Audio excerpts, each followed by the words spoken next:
안녕하세요. 밤라디오 민준에 오신 것을 환영합니다.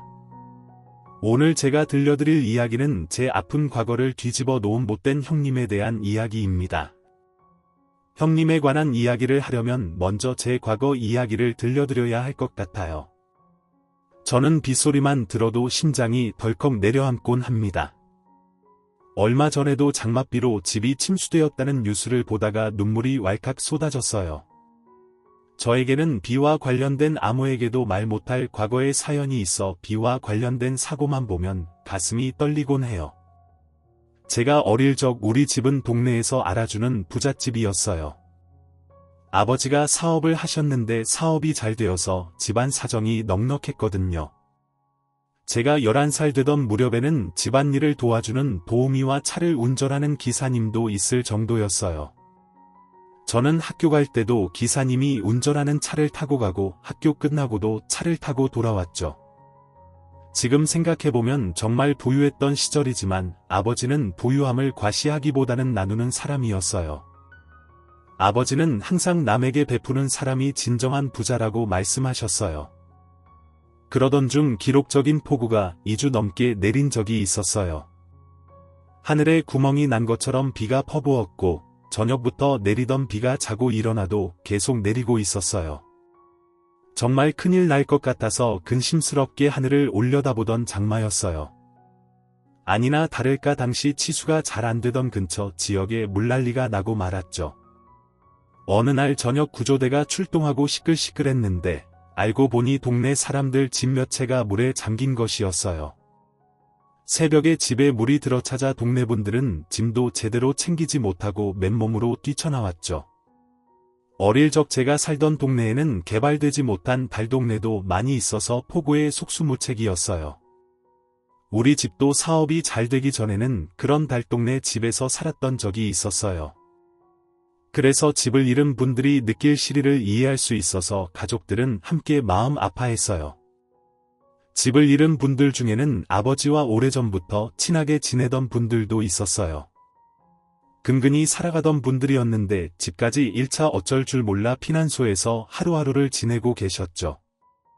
아버지는 피난소에 물품을 전달하러 자주 오가시다가 어느 날 어머니와 저에게 말씀하셨어요.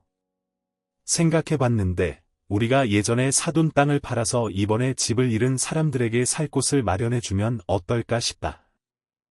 물론 우리가 그렇게까지 희생해야 하냐는 생각이 들 수 있지만 아버지는 그게 아버지의 사회적 임무라고 생각하신다.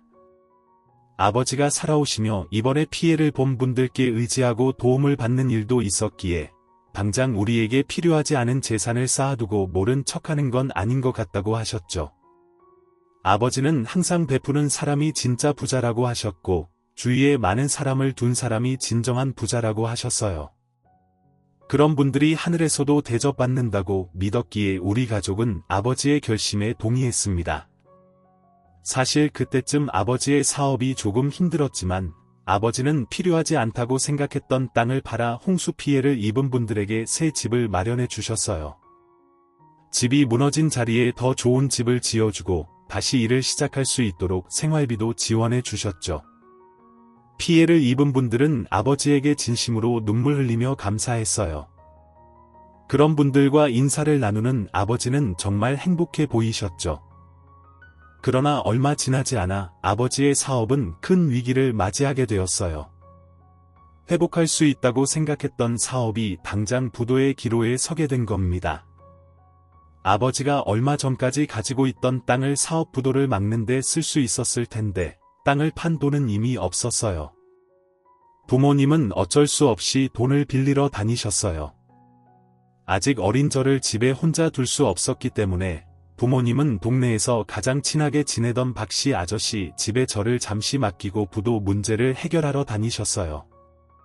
박씨 아저씨는 홍수로 집을 잃어 아버지가 집을 지어준 분 중 한 분이었죠. 저는 며칠 동안 박씨 아저씨 댁에서 지내게 되었어요. 그러나 박씨 아저씨 댁에서의 며칠이 이후 평생 혼자 지내게 될 시작인 줄은 몰랐어요. 박씨 아저씨와 가족은 저를 정말 잘 돌봐주셨고 저는 매일 즐겁게 지냈어요. 하지만 부모님을 기다리던 어느 날 또 비가 내리던 그날 박씨 아저씨가 없던 연락을 받고 서둘러 옷을 챙겨 입으셨어요. 그리고 저에게도 옷을 입히면서 제 앞에 앉아 눈을 맞추고 말씀하셨어요. 지금 아저씨랑 같이 병원에 가야 해. 침착하게 들어. 엄마랑 아빠가 사고를 당하셨어. 그래서 지금 보러 갈 건데 같이 갈 수 있지? 걱정 말고 별일 없을 거야. 아저씨랑 같이 가자. 저는 무섭고 놀랐지만 아저씨와 함께 병원으로 갔어요. 하지만 제가 도착했을 때 어머니와 아버지는 이미 세상을 떠난 뒤였어요. 빗길에 미끄러져 큰 차 사고가 났다고 했어요. 저는 세상이 무너지는 것 같았어요. 이제 세상에 저 혼자 남은 거였죠. 박씨 아저씨가 저를 안고 위로했지만 저는 큰 슬픔에 며칠간 눈물을 멈출 수 없었어요. 장례식이 끝나고 아버지와 어머니의 재산을 정리했는데 사업 부도로 남은 건 빚뿐이었어요. 그래서 상속을 포기할 수밖에 없었죠. 저는 부모님을 잃은 것도 모자라 순식간에 무일푼 고아가 되었어요. 저는 매일 혼자 죽고 싶다는 생각에 잠겨 있다가 잠에 들곤 했어요. 제가 자려고 누우면 아저씨네 가족이 저의 거취에 대해 이야기를 나누는 것이 들렸어요. 아저씨는 아버지께 입은 은혜를 갚기 위해 저를 잘 키우고 싶어 하셨죠. 하지만 현실적으로 아저씨 집에는 이미 2명의 오빠가 있어서 오빠들의 뒷바라지만으로도 벅찬 상황이었어요. 첫째 오빠는 의대를 갈 수 있을 만큼 똑똑했는데 아저씨가 어떻게든 오빠의 학비를 모아두었지만 저를 키운다면 그 돈을 써야 했어요. 오빠는 괜찮다고 말했지만 저는 그 말을 듣고 제가 이 집에 있으면 안 된다고 생각했죠. 어디로 가야 할지 몰라 학교와 집만 오가던 중 어느 날 하굣길에 있는 동사무소에서 부모가 없는 아이들을 돌봐주는 사회복지재단의 포스터를 보게 되었어요. 저는 그것을 보고 결심했죠. 그 사회복지재단의 위치를 알아두고 어느 날 밤 늦게 아저씨네 가족들이 모두 잠든 것을 확인한 뒤 필요한 것만 챙겨서 출발했어요. 밤늦게 혼자 가려니 무섭고 눈물이 자꾸 났지만 부모님 없이 제가 살아가기 위해 마음을 굳게 먹는 수밖에 없었어요. 저는 그 시절을 일부러 기억하지 않으려고 애쓰며 살아왔어요. 너무 아픈 기억이었거든요. 사회복지원에서 고등학교까지 졸업한 후 독립을 했어요. 당장 먹고 살 곳이 없어 숙식을 제공하는 대형 식당에서 일을 시작했죠. 백숙과 삼계탕을 전문으로 하는 식당이었는데 10년 넘게 일하게 되었고 현재는 전 사장님에게 가게를 인수받아 가게의 사장이 되었어요. 대출을 받아 시작했기 때문에 어려움이 있지만 내 일과 내 가게가 있는 것에 감사하며 살아가고 있어요. 지금은 결혼해서 남편도 있고 시댁과의 관계도 평화로운 편이에요. 어릴 적 사람들은 저희 부모님을 보면서 망해도 3대가 살 수 있는 부잣집이라고 했어요. 하지만 아버지가 큰 사업을 하셨기 때문에 부도로 인한 타격이 컸고 저는 돈이라는 건 있다가도 없을 수 있는 것임을 뼈저리게 깨달았어요. 그래서 결혼할 때 상대방의 재산이나 집안을 보기보다는 고아인 제 처지를 동정하지 않는 사람을 만났어요. 배포가 큰 남자보다는 소심하더라도 자기 일을 성실하게 하며 행복하게 사는 사람이 좋았죠. 그래서 지금의 남편과 결혼을 결심하게 되었어요. 시댁도 고아인 제 처지를 나쁘게 생각하거나 권위를 내세우지 않으셨어요. 명절에는 남편과 시아버지도 함께 명절 음식을 마련하고 다 같이 즐겁게 명절을 보내는 분위기였으니까요. 주변에서 시집 잘 갔다고 부러워할 정도였어요. 하지만 아주버님이 결혼하시면서 저에게는 시어머니보다 더 두려운 존재가 생겼어요. 바로 아주버님과 결혼한 변호사 형님이었어요. 아주 똑똑하고 돈도 잘 버는 저와는 다른 많은 것을 가진 분이었죠. 하지만 너무 똑똑한 사람이라 그런지 모르겠지만 저에게 날카로운 말들로 묘한 박탈감을 주곤 했어요. 말을 청산유수로 하시는 분이었지만 저에게 토론하자고 하시면서 이런 말을 하곤 했어요. 동서, 모인 김에 토론 좀 할까? 취집이라는 말 어떻게 생각해? 언뜻 보면 결혼한 여자가 경력 단절을 비판하는 것 같지만 사실 그게 아니잖아. 없이 살다가 결혼으로 인생 역전을 꿈꾸는 마음이 나타난 단어 아닌가. 못 살던 여자들이 성공하려고 하지 않고 결혼을 꿈꾸니까 가부장제가 유지되는 거라고 생각해. 동서 생각은 어때? 라고 하셨어요. 차라리 대놓고 무식하다고, 없이 산다고 무시해버리면 나았겠는데 이렇게 돌려서 박탈감을 주니 정말 상대하기 어려웠어요. 어색하게 웃으며 듣고 있을 때가 대부분이었죠. 처음 만났을 때부터 저희 배경을 들으시고 형님은 제가 별것 아니라는 듯 쳐다보며 웃으셨어요. 그 뒤로도 계속 저를 무시하는 발언을 하셨지만 은근히 멸시하는 듯한 말을 돌려가며 하셨고 집안에서 인정받는 똑똑한 며느리였기 때문에 제가 제대로 대응하기 어려웠죠. 제가 처음 임신했을 때도 형님은 대담하게 이렇게 말씀하셨어요. 임신하면 주택 청약부터 시작해서 나라에서 주는 복지 혜택 많이 받을 수 있잖아. 좋겠네. 임신도 기니까 작정하고 혜택 누리려는 속셈인가 봐. 동서, 저는 그냥 웃으며 혜택 많아져서 좋죠 라고 대답하려 했지만 웃음이 나오지 않았어요. 형님의 이런 발언들은 점점 가시가 되어 저에게 꽂혔죠. 형님은 저를 한심하다는 듯 쳐다보며 이런 소리도 하셨어요. 코 없는 사람들이 애를 잘 낳더라. 애 키울 여유도 없는데 낳는 걸 보면 이혼 안 당하려고 못 박아두려는 건가 봐. 그냥 축하 한마디 해주면 될 텐데. 저는 한마디 하려다가 한 번 더 참았어요. 거기에 대고 발끈하면 꼭 제가 그런 사람으로 보일 것 같아서요.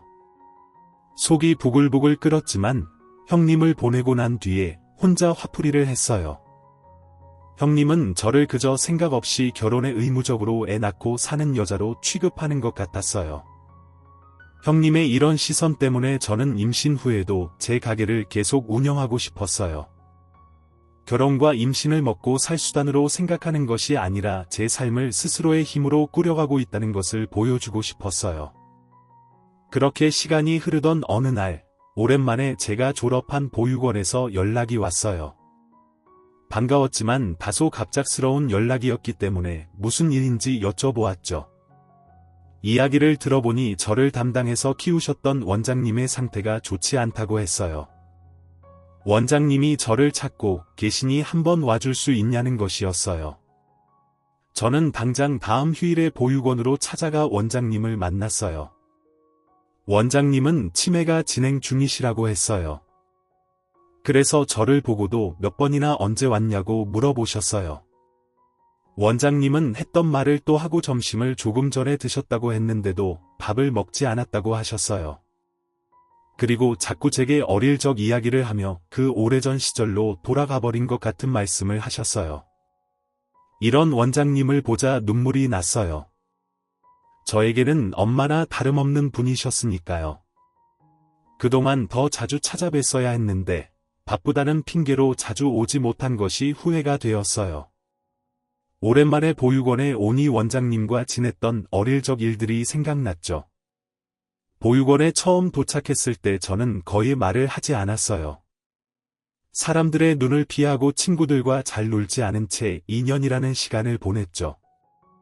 하지만 원장님이 저를 담당하게 된 후 원장님의 따뜻한 마음씨와 인내심 덕분에 어느 순간 마음의 문을 열게 되었어요. 마음의 문이 열리자 저는 우울감에서 빠져나와 다시 긍정적으로 매일을 보낼 수 있게 되었고 제대로 잘할 수 있었어요.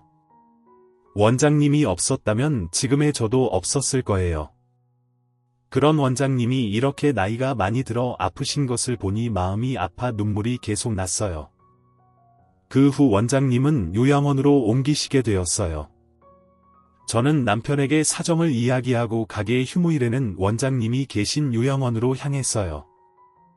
하루는 비가 오고 있었고 요양원에 방문객이 없어 원장님과 저 단둘이 창밖을 내다보고 있었어요.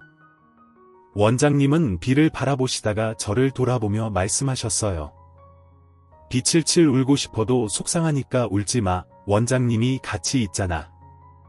원장님은 저를 쓰다듬으며 안쓰럽다는 듯 눈물을 글썽이셨어요.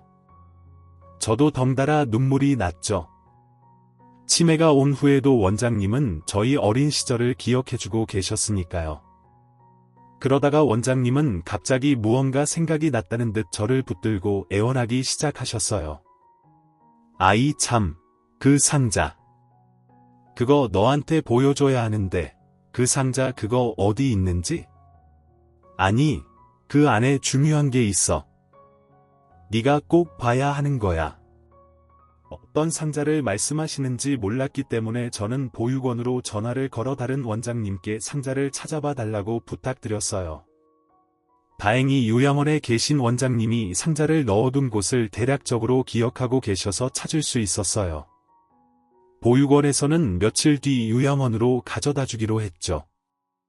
다음 휴일에 요양원에 들렀을 때 상자가 도착한 것을 볼 수 있었어요. 원장님과 함께 상자를 열어보니 안에서 몇 장의 편지와 목걸이가 나왔어요. 편지는 모두 제 앞으로 온 것이었지만 처음 보는 것들이었어요. 사고로 돌아가신 부모님이 제 앞으로 편지를 보낼 리는 없어서 편지를 열어보니 박씨 아저씨가 보낸 편지들이었어요. 편지의 내용은 모두 저에 관한 것이었어요. 박씨 아저씨가 저희 아버지에 대해 가지고 있는 고마움, 그리고 저를 자식처럼 키워주고 싶었지만 책임지지 못한 상황에 대한 죄책감이 담겨 있었어요. 아저씨는 언제라도 힘든 상황이면 찾아오라고 말하고 있었어요. 아저씨는 제가 스스로 집을 나갔다고 생각해 제가 불편해할까봐 직접 찾아오지 못하고 편지를 보냈다고 해요. 원장님 말씀에 따르면 당시 제가 말도 하지 않고 혼자 웅크려 지내던 시절이라 섣불리 다시 환경이 바뀌면 안 될 것 같아서 원장님이 편지를 보관해 두었다고 했어요. 박씨 아저씨는 그 후 제 양육비로 써달라며 아들의 등록금으로 모아둔 돈을 탈탈 털어 보내주었다고 했어요. 그 돈으로 저는 학원도 다니고 졸업을 할 때 조금이지만 생계비를 가지고 나갈 수 있었어요. 원장님은 제가 나중에 다 큰 뒤에 편지와 목걸이를 전해두려고 보관하고 계셨다고 했어요. 전달이 늦었지만 이제라도 전달해서 다행이라고요. 목걸이는 박씨 아저씨네 두 아들에게 줄 것을 만들면서 제 것도 만들었다고 적혀 있었어요. 목걸이에는 가운데 다이아몬드가 박힌 펜던트가 걸려 있었는데 펜던트의 모양이 독특해 한눈에 보기에도 주문 제작을 한 것으로 보였어요. 그리고 아저씨의 마지막 편지에는 이렇게 적혀 있었죠. 이걸 읽고 있다면 나는 이미 이 세상 사람이 아닐 것이야. 하지만 나는 평생 너희 아버지에게 받은 은혜와 우리 집 딸과 다름없는 너를 잊어버리지 않았단다. 너의 흔적을 놓쳐 내가 너를 다시 찾지는 못했지만 아들들에게는 너를 꼭 찾으라고 당부해 두었단다. 혹시 이 편지를 읽게 된다면 이 목걸이를 꼭 지니고 다녀다오. 혹시 만나게 된다면 꼭 알아보고 싶구나. 저는 눈물이 울컥 나왔어요. 저는 그동안 남편을 만나기 전까지 저 혼자 살아왔다고 생각했거든요. 그 외롭고 힘들었던 시절에 저를 이렇게 생각해준 사람이 있었다니 부모님 없이 자라 항상 마음속에 있었던 외로움이 씻기는 듯한 기분이 들었어요. 저는 목걸이를 소중히 손에 들어 올렸어요. 박씨 아저씨의 말씀처럼 이 목걸이를 지니고 다니고 싶었어요. 아저씨의 마음이 정말 따뜻하게 와닿았어요. 하지만 제가 아저씨의 남은 아들들에게 연락을 하는 것은 이제 와서는 해서는 안 될 것 같다는 생각이 들었죠.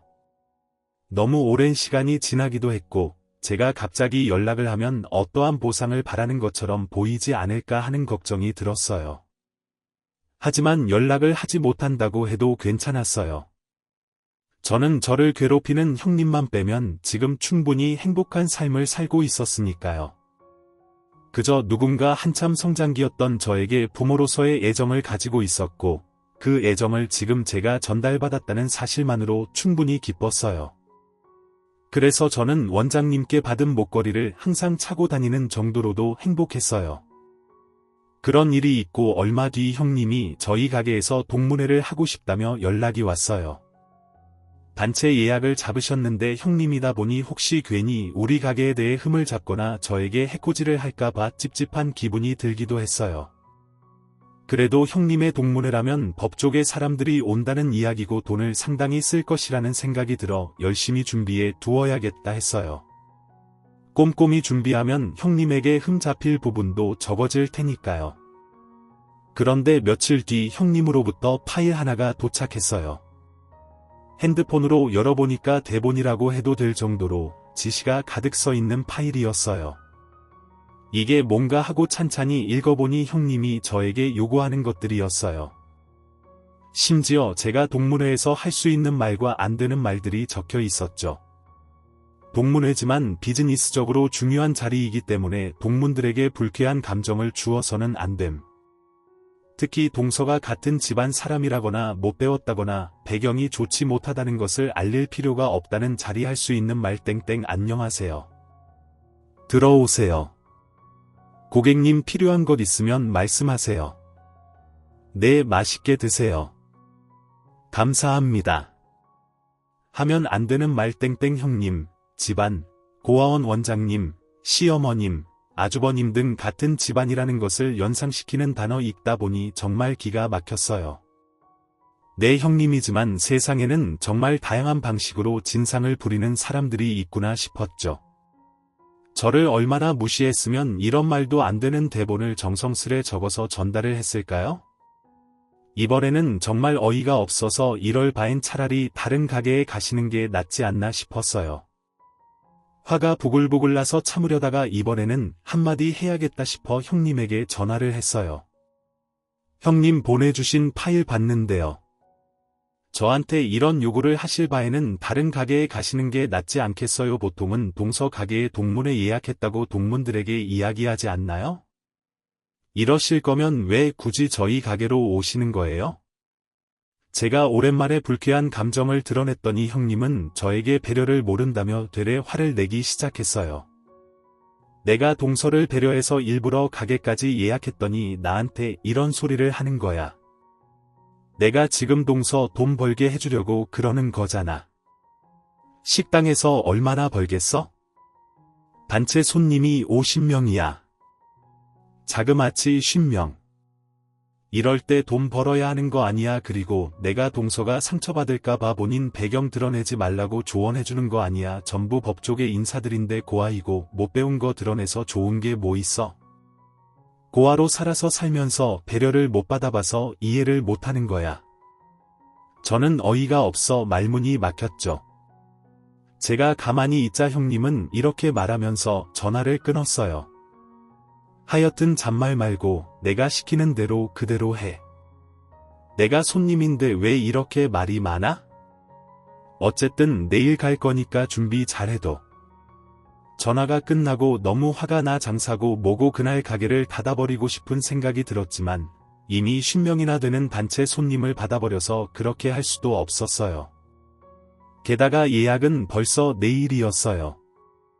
동문회 안내까지 다 나간 상황에서 취소를 하는 것은 형님을 뺀 다른 분들에게 너무 경우가 없는 일이었죠. 저는 어쩔 수 없이 내일 예약을 준비하기로 했어요. 다음 날 준비할 것이 많아 새벽 4시부터 가게에 나가 준비를 시작했어요. 형님이 가게 메뉴에 없는 것도 주문을 하셨기 때문에 평소와 다른 준비까지 해야 했죠. 형님을 생각하면 정성 들여 준비를 하기도 싫었지만 그래도 같은 사람이 되지 말자는 마음가짐으로 준비를 했어요. 약속된 시간이 되자 동문회원들이 가게로 입장하기 시작했어요. 저는 형님이 시킨 대로 어서 오세요, 편히 앉으세요 등 필요한 말만 하면서 손님들을 받았어요. 음식들이 나가고 술도 깔리고 동문회는 한참 무르익었죠. 저는 형님 눈에 띄어 흠 잡히는 것이 싫어서 주방에 들어가 문을 닫고 동문회가 진행되기를 기다렸어요.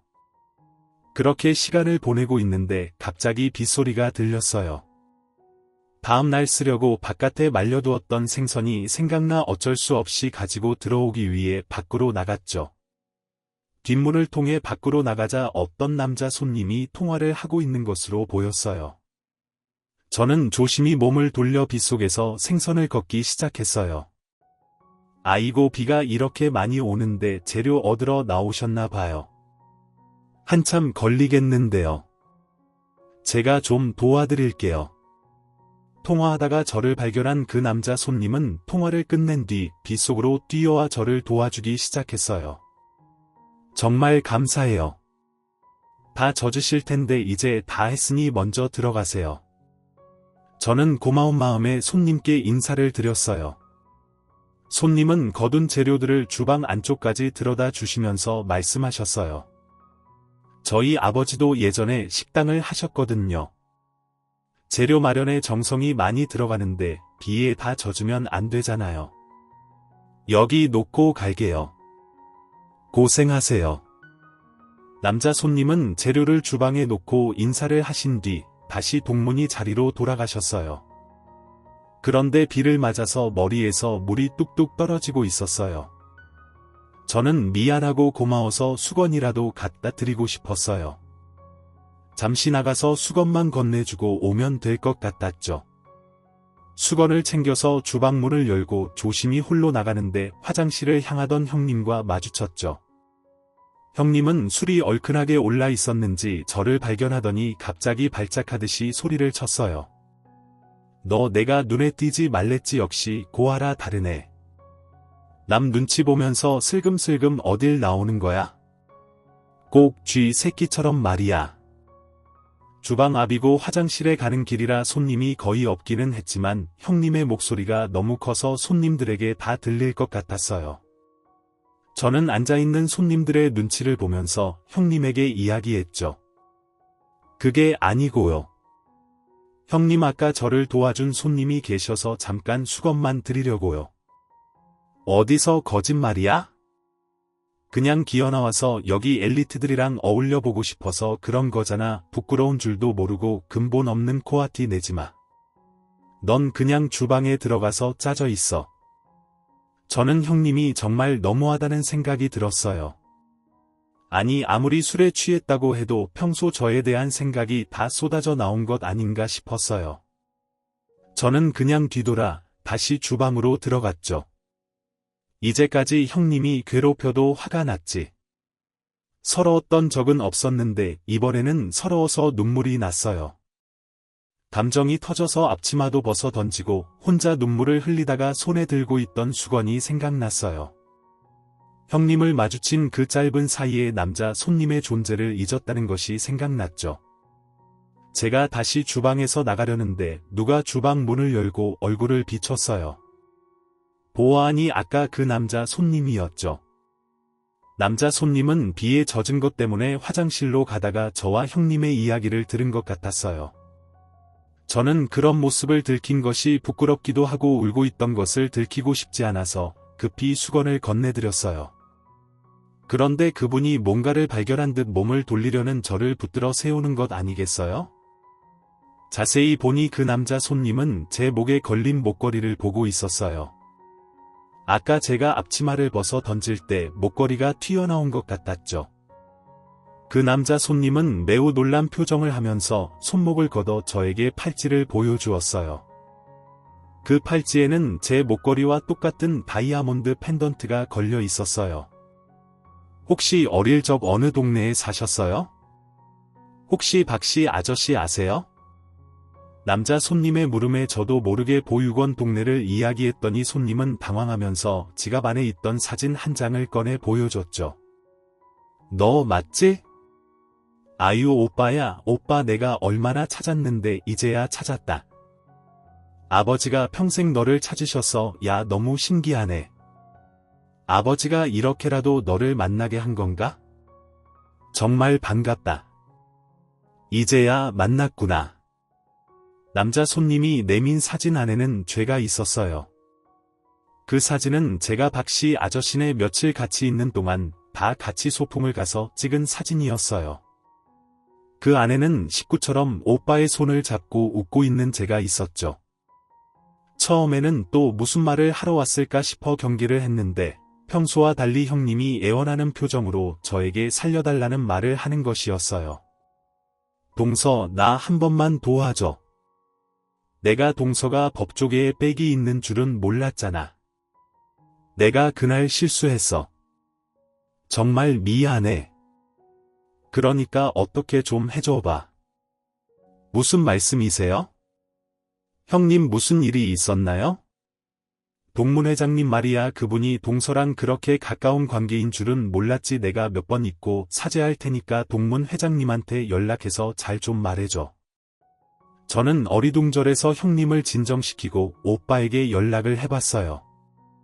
오빠는 제 이야기를 듣고 시원하게 웃으면서 저에게 무슨 일이 있었는지 이야기를 해줬죠.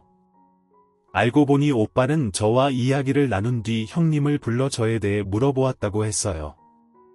취해 있었던 형님은 오빠에게 저에 대한 질문을 받고 또 저를 멸시하는 모욕적인 말들을 했다고 해요. 어머, 저랑 동서 사이 아니에요? 아니, 정확히는 동서 사이는 맞는데 쟤는 저랑 급이 달라요. 못 배우고 돈도 없고 할 줄 아는 것도 없어서 결혼해서 애 낳고 살려는 생각밖에 없는 애예요. 근본 없는 고아라 저도 상대하기 싫더라니까요. 그러니까 너무 신경 쓰지 마세요. 괜히 저런 애가 들러붙어서 기분 상하셨으면 제가 죄송해요. 그리고 형님은 오빠에게 부도덕한 요구까지 했다고 해요. 저기 이통문 회장님 다음 평가 때 우리 로펌 좀 좋게 평가해 주세요. 제가 동문 회장님한테 잘해드릴 게 필요한 거 있으면 말씀만 하세요. 저 돈 좀 있는 거 알고 계시죠? 오빠는 형님과의 대화를 모두 녹음하고 있었다고 해요. 그리고 오빠는 다음 날부터 형님이 대표로 있는 로펌 회사의 동문들에게 녹음한 것을 들려주었어요. 그리고 그날 동문회를 진행한 가게의 사장이 오빠를 잃어버린 동생이었다는 이야기도 했죠. 그러자 그 이야기를 들은 동문들은 안 그래도 눈에 가시였던 형님 때문에 회장인 오빠와의 관계가 틀어지는 것이 걱정되었는지 형님이 대표로 있는 로펌에서 줄줄이 나가기 시작했다는 것이었어요. 그래서 형님의 회사는 지금 조망의 위기에 있었고 형님은 연락을 받지 않는 오빠 대신 저에게 애원을 하러 온 것이었지요. 형님은 제가 상대하지 않으려고 하자 제 앞치마가 끊어질 듯이 부여잡으며 빌었어요. 하지만 저는 그간 형님의 혀로 저에게 주었던 상처를 어떻게든 갚아주고 싶었어요. 그래서 형님을 도와줄 생각이 전혀 없었죠.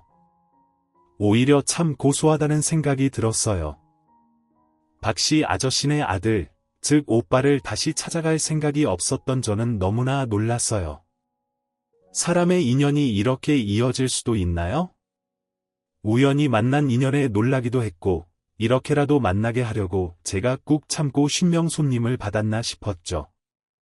사실 형님이 미워서 쉰명 손님을 받아놓고 잠수를 타버릴까 가게 문을 열지 말까 하는 고민도 하긴 했었는데 이런 만남이 있으려고 제가 가게 문을 열었나 봐요. 정말 반가운 마음에 저희는 서로 주방에서 손을 꼭 잡고 울먹거렸어요. 저희 어린 시절 중 즐거웠던 몇 안 되는 기억 중 하나를 다시 찾은 것이었어요.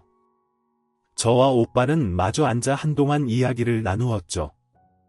박사 아저씨는 작년에 췌장암으로 돌아가셨고 눈 감는 순간까지도 저희 아버지와 저에게 은혜를 갚아야 한다며 이야기를 하셨다고 해요.